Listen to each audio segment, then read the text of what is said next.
guys, it's Jessica from Piece of Books and Shame here with my mid-month wrap-up for February. I did this last month and I really love not having to film a 30-book wrap-up every month. So I have read 15 books so far in February. It is Valentine's Day the day that I'm filming this. I just finished my whole week of videos celebrating Valentine's Day, so I'll go ahead and link all of them down below. I did 7 videos in 7 days, all romance related, and I've read a lot. So it's, like I said, the 14th and I've read 15 books. A lot of those were audiobooks. The last few audiobooks I've listened to have been pretty short, so they've like been 5 hours long, and I listened to it almost on 3 times speed depending on the narrator, so I fly through those. And I also have had 5 snow days in the past 2 weeks. We're all in person, and teaching wise, I'm a teacher, and when we get snow, we've had a lot of snow this year, and we can't go to school, and a lot of other schools go virtual, but the problem is my district, we don't have tech to do that. When we were virtual in the spring and in the very beginning of the fall, kids took tech from the school. When we came back in person, we took it back because we needed that tech to use in the classrooms when we want to use tech. And so when we have snow days, not all kids have access to tech and not all kids have access to getting stuff online. So we can't do virtual when we have snow days, and we've already now had 7 snow days total for the school year, and we've only allowed to have 5 calamity days, or then we have to make up all the other ones we have. So we have to make up 2 so far. And I don't know when we're going to do that. We usually tack days on at the end of the school year, but we're supposed to get a ton of snow this week, so I'll probably have like at least 1, if not 2 more snow days this week. But that's why I've read a lot, because I've been sitting at home a lot. I had 5 extra days off this year. But I also have been working my master's, and I have 1 class left. I'm so excited. So this next week I have off, so I'll get a lot of reading done this next week, and then I start my last master's class, and then I'll be done at the end of March. So you guys will never have to hear me speak about my master's again. But before I get started, I do want to show you my shirt. It is, I like long walks on the promenade and getting caught in the garden with the Duke. I think that's what this says. And it is my shirt for Duke and I, Bridgerton, from Hello Lovely.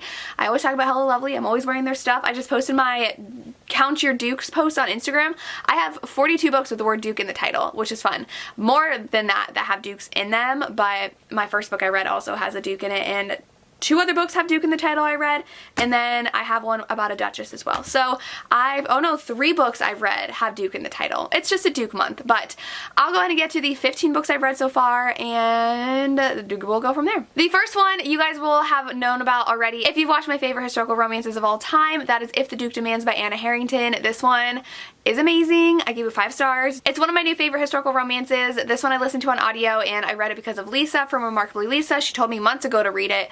But our hero is a duke, and he's looking for a wife, and he used to be like a rake, a playboy, but then when his father died, he was with someone having a little rendezvous, and so he missed being by his father's side when he died, and so then he had to take over the dukedom, and he was like, I need to be serious now. So he wants to get a wife, but the girl who grew up next door, she is in love with his brother and mistakenly enters his bedroom to seduce his brother, and instead seduces him, and then they realize it was a mistake, and so now they're working together to get his brother for her, and then she's gonna help him find a wife, but they kind of had a little moment when she was mistakenly trying to seduce him.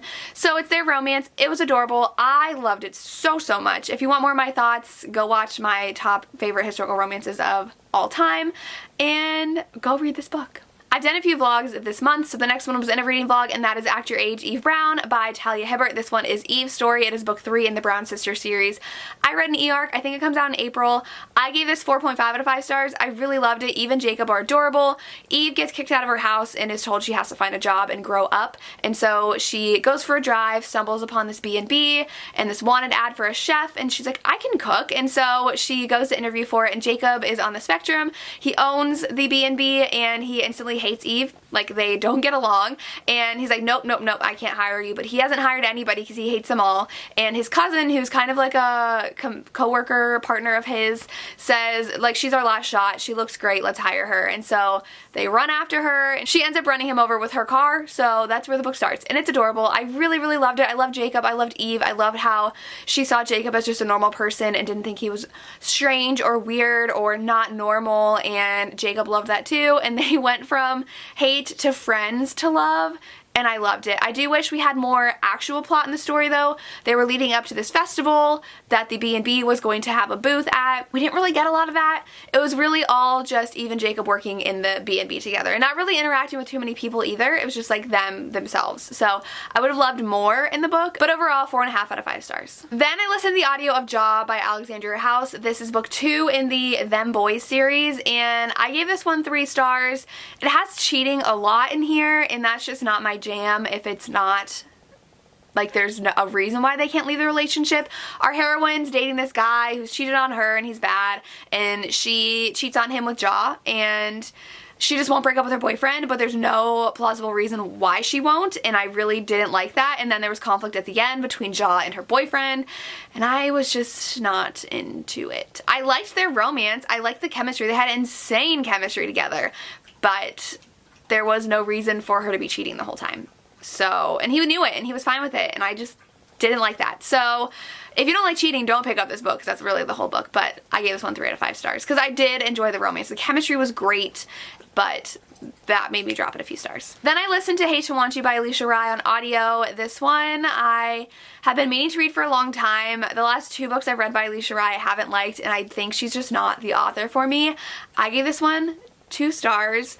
We have 2 feuding families, and because of something that happened in the past, and so our hero and heroine meet once a year for one steamy night together, and they've done that for like 10 years, and then the 10th year she doesn't text him to tell her like where they meet up, and so then he shows up where she works. She's a tattoo artist, and the romance goes from there. It was boring. A lot of Alicia Rai's books, in my opinion, for me, are very boring. Books 2 and 3 in the Modern Love series, I could not get behind. I give both of those 2 stars. I give this one 2 stars. I didn't really get their romance. The hero just felt very bland, and like he didn't really have much going on for him. The heroine was much more fleshed out, and I just didn't like it. So I'm disappointed. I just think I need to stop trying to pick up her books and read them just because everyone else loves them. I don't think she's the author for me. I didn't care about this book. It does deal a lot with depression and suicide, so make sure you're aware of that going in. I just didn't get why she was so in love with him, and he like wasn't really in love with her. And I was like, why do you want to be with him? Why am I rooting for this relationship? So 2 out of 5 stars. Then I read The Duke Heist by Erica Ridley. This is in my ARC reading vlog. I really enjoyed this one. It has a slow start, and I was worried because I wasn't super loving it in the beginning. Our heroine is the daughter of a man who passed away. She was an orphan and she was adopted with all of her siblings. I think there's 6 of them. And someone had taken a portrait that meant a lot to him and their family, and so they're gonna go steal it back. This Duke has it, so she decides that she's the one that's gonna go steal it, and she falls for the Duke. This one is found family, and it is so found family, and it's adorable. And the Duke just doesn't have a family of his own and is kind of jealous of the fact that she has this huge family, but they start spending time together and falling for each other. But you know he's gonna figure out that she's trying to steal this painting and like get mad, but that wasn't a huge conflict in here, which made me so happy. I hate it when like there's a secret and you're just waiting and waiting for it to get out and cause them to break up. It didn't really do that. It was just really adorable and fun. I really enjoyed this. Her siblings are so cool. All of them have these different things about them. So one disguises themselves very well. One does voices and can make them sound like they're coming from different places. One climbs. One has animal obsession. It's great. And the second book's gonna be sapphic, and I'm super excited for it. So I would definitely recommend picking this up. I gave it a 4 out of 5 stars. Then in that video, I also picked up A Fall Love Story by Lone Lee. This is a rivals to lover story. They're not really enemies. They've just never been allowed to talk to each other. So our hero and our heroine are the children of immigrants who own restaurants, and they're like right across the street from each other. Their parents absolutely hate each other, so they've never been allowed to talk. They're both seniors in high school. And then one day they end up speaking in the alley behind one of the restaurants, and they become friends, and they hang out a lot, and the girl's best friend like pushes them to hang out more through an assignment for the school paper because he's on the school paper, and it's adorable. And we learn a lot about their family. There's a lot of family dynamic in here and why their families hate each other and their expectations from their families, and they both have high expectations for their children, but they have different reactions to what they want to do. So our hero has no clue what he wants to do with his life. He's like, I'm just like average at everything. She is obsessed with art and wants to be an artist, but her parents want her to have some career that gives you a lot of money, and so they were pushing her to be an engineer, and she's like, I don't want that. But they both struggle with what they want in their futures and falling for each other with feuding families, and it's amazing. I gave it 4.5 out of 5 stars. I would have loved to see them more falling for each other than what we got, but overall it was a really great young adult book. Then I listened to the audiobook of Loving a Lost Lord by Mary Jo Putney. This one's an amnesia romance. Our heroine is living in this estate that her dad won in a gambling card game, and then she learns that her father passes away, and so the guy that used to own the estate is like, hey, you need someone to take care of you, and this is mine because your dad cheated, so why don't you get married to me and I'll take care of you and have my stuff back rightfully. And she's like freaking out. She's like, no, that's not gonna happen, but she doesn't know what to do.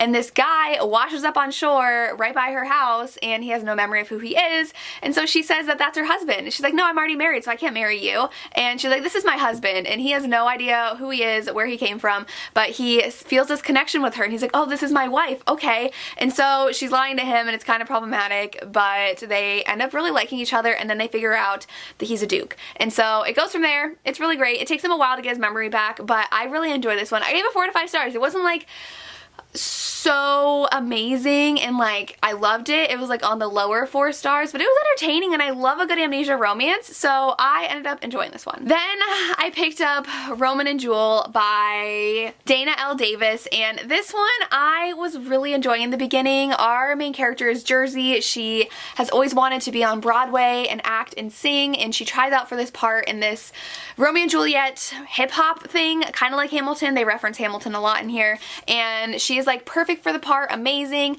but she is the standby for this singer who is going on Broadway, and she only got the part because she is already famous and they need like a big name for it. And so Jersey's kind of devastated. She's not even an understudy. Her job is to stand by and not have any other part in the play except for being the understudy person, so she just has to sit around. And so she is bummed, and Cindy, who is the pop star, isn't that great.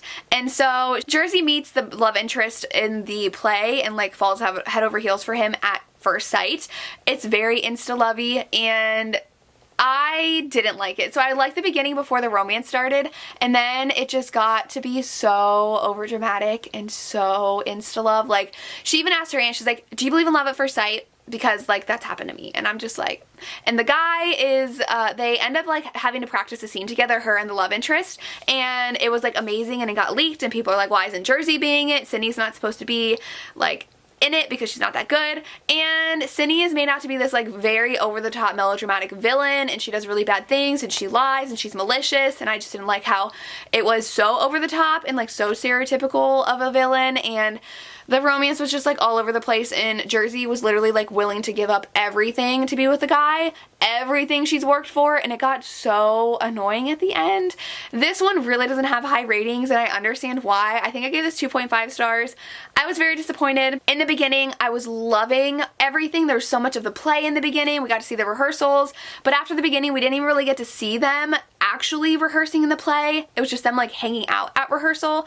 So I really wanted more of the Broadway aspect as well. This was pretty disappointing, and I'm really sad. Another kind of disappointing one was Annabelle and Lee by Danielle Allen. I love Danielle Allen. I love Truth or Dare, one of my favorite books of last year, and this one was inspired by Annabelle Lee, the poem by Edgar Allan Poe, which is one of my favorites.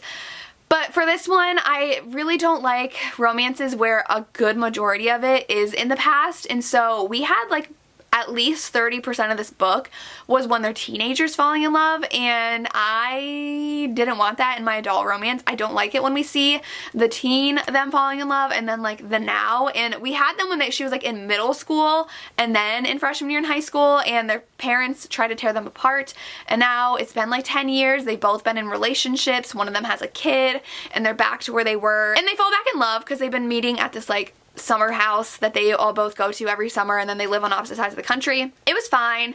I just wasn't in love with the romance, and there was this weird mystery that was like woven in from when they were kids to now, and like I don't think it was woven in that seamlessly. It just felt very random until like it all came together at the end in some way, and I was like, that felt very forced.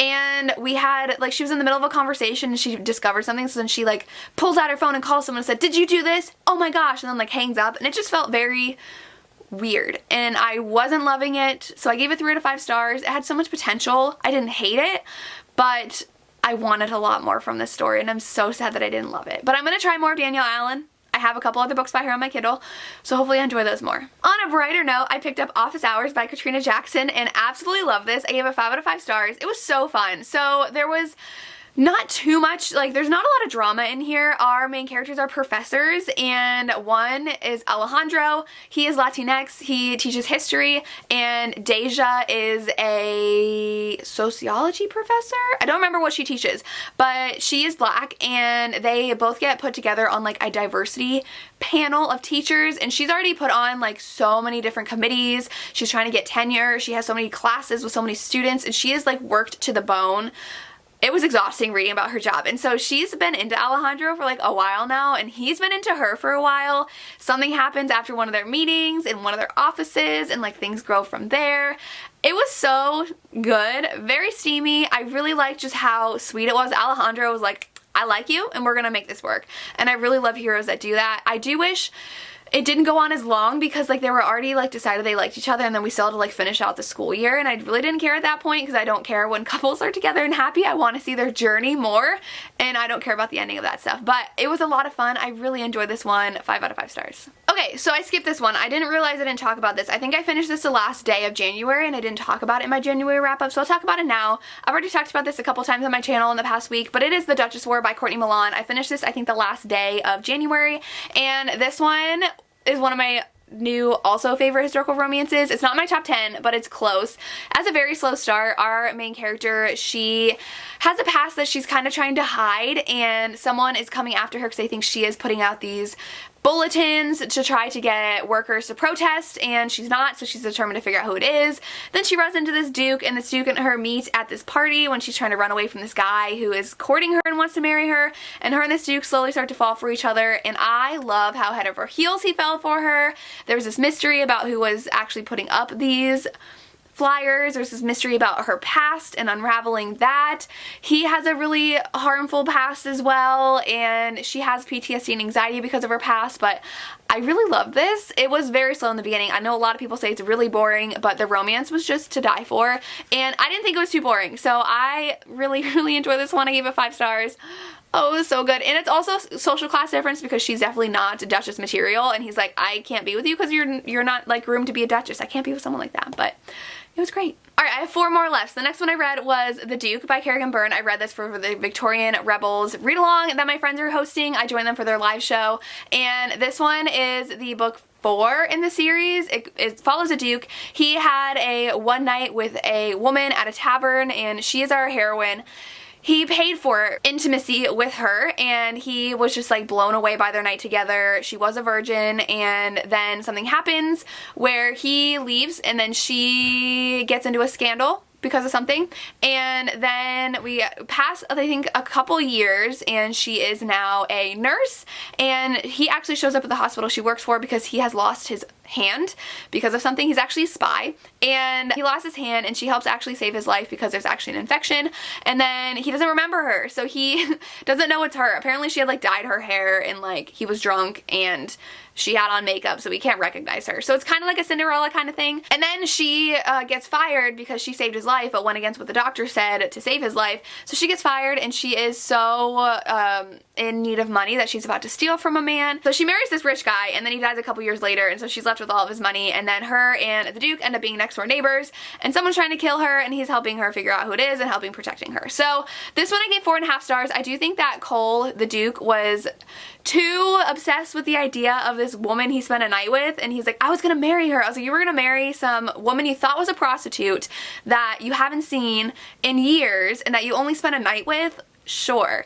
But he was just like very mean to her and didn't really work to get her love, in my opinion. But I really did love the romance. I really loved our heroine. We were talking in the live show. She was amazing. So strong, so smart, and not like someone who was like a damsel in distress. I mean, there was a point where like she was a damsel in distress, but she like saw a dead body, and she was like, I'm a nurse. I've seen that before. I'm fine. And so I really love that about her character. She really puts Cole in his place a lot, and it was a great romance. It's not as dark as her other ones, but I still really enjoyed it. Then I listened to the audiobook of Off Limits Attraction by J.C. Lee. This is for the Lunar New Year readathon that is going on currently this weekend, and I gave this one 3 stars. We have 2 Asian main characters, and they're both from wealthy families, and they're both working for like production companies, and they had to pair up to work on this movie. And he thinks that she was the reason why his cousin was in this big scandal drama, like ruining his life, and so he decides to work with her to spy on her, and then they fall for each other, and she's this like ice princess, but she really wants to be someone fun and like wearing colors and doing fun things, and it was just fine. I gave it 3 out of 5 stars, really on the low end of 3. It was very insta-love. You knew she was gonna figure out he was spying, and she does, and then they break up, and I'm just like, this was obvious. Like, can we not do the obvious? And so it was okay. Like I said, it was very insta-love. I did like how our heroine was trying to be independent and not be under her father's thumb, and like finally be someone who is able to express themselves, but it was just okay. I gave it 3 out of 5 stars. Then I listened to the audiobook of Corsairs Captive by Ruby Dixon. This is book 1 in the Corsairs series. I think it's a spinoff of the Ice Planet Barbarian series. It's really short. It's like a 5-hour audiobook, and it is a space pirate alien romance. So our hero is an alien. He's like one of the Ice Planet Barbarians people. He's blue and velvety and like has all those things. He's got a tail, and he's a space pirate, and so he wants to steal like money from someone, and the person he's stealing from actually has our heroine Fran as a slave. She's human, and he's instantly like, that's my mate, and so he plays the game and wins her, and then takes her back to his ship, and it goes from there. Very short. He was a great hero. I loved him. He was very patient with her and never forced her to do anything, but he was like, you know what, we're gonna get together when you say okay, because you are. And she's like, whatever. And then she slowly starts to fall for him, and she's like, how is this happening? How am I falling in love with an alien? And it's a lot of fun. The only thing I wanted was it to be longer. I gave it 4 out of 5 stars because so much more could have happened, and it just felt like unfinished kind of, because like more could have happened. More could have developed their romance, and it just, I wanted it to be longer. But it was great. I read this because Avery from Avery Loves Books is reading Ruby Dixon's books in publication order, and she was talking about them in her January wrap-up, and I'm like, I haven't read Ruby Dixon in so long, so I picked it up, and I've already downloaded the second one on audiobook from my library, because my library has a ton of her books, and I'm very excited. And the last one I read is for the Lunar New Year readathon, and that is The Dooku Didn by Courtney Milan. This one is her newest release, and I gave it 3 stars. I was so sad. So our heroine Chloe and Jeremy, they have known each other for a long time, and they've liked each other, but Jeremy always leaves. He only visits their town for like a week at a time. He's actually the Duke, but no one knows he's the Duke, and he's back after 3 years, and he's like, I need you to help me find a wife, and he's like, but I want you. And so he like has her making a list, because like list making's her thing, and he's like, oh, add that she's this and this, and he keeps on like saying her aspects of what he wants in a wife. And she's trying to figure out like the name for the sauce that her dad's been creating, and it was okay. The romance was great. I really loved it. I loved both of their discussions of their family and explorations of their family and what they know about their families, but the sauce part was kind of boring. I didn't really care, and not a lot happened. Like, this was a very slow book, unlike the Duchess War, where I could love it because of the romance.